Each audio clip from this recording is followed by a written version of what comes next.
ओखला विधानसभा seat से। इसके अलावा बल्ली महाराज से इमरान हुसैन आगे चल रहे हैं आम आदमी पार्टी के, और मुस्तफाबाद से भी आपके अली मेहंदी आगे चल रहे हैं। तो बड़ी और अहम खबर इस वक्त आपको बता रहे हैं, मुस्तफाबाद से आपके अली मेहंदी आगे चल रहे हैं, अमानतुल्लाह खान आगे चल रहे हैं रुझानों में।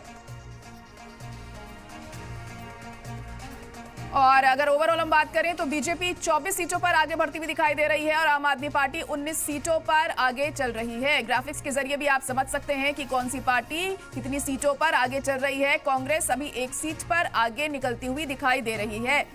तो लगातार रुझान आने का जो सिलसिला है वो जारी है। बीजेपी का आंकड़ा 23 हो गया है। तो देखिए पल पल ये आंकड़े बदल रहे हैं और ये जो रुझान है नतीजों में तब्दील जब होते हैं तब पूरी तरीके से पता चल पाएगा।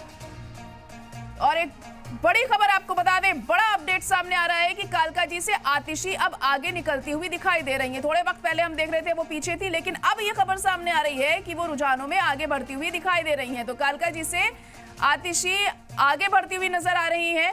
तो पल पल जो ये समीकरण है बदल रहे हैं, जो आंकड़ा है ये बदल रहा है। यहाँ पर जो काउंटिंग का दौर है वो जारी है। सुबह 8 बजे से ही वोटों की गिनती हो रही है और हम देख रहे हैं कि आम आदमी पार्टी और बीजेपी में कांटे की टक्कर बनी हुई है। कभी आपकी सीटें आगे बढ़ती हुई दिखती हैं, कभी बीजेपी की सीटें आगे बढ़ती हुई दिखती हैं, लेकिन जब तक नतीजे पूरी तरीके से सामने नहीं आ जाते हैं कुछ भी कहना अभी मुश्किल है।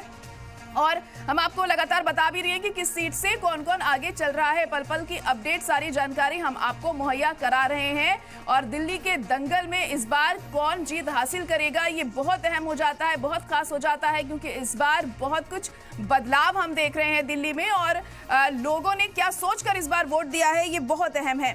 खास मेहमान हमारे साथ बने हुए लगातार अनुज अग्रवाल जी भी इस वक्त हमारे साथ जुड़ चुके हैं। अनुज जी बहुत इस्तकबाल है आपका भी, सलाम टीवी में।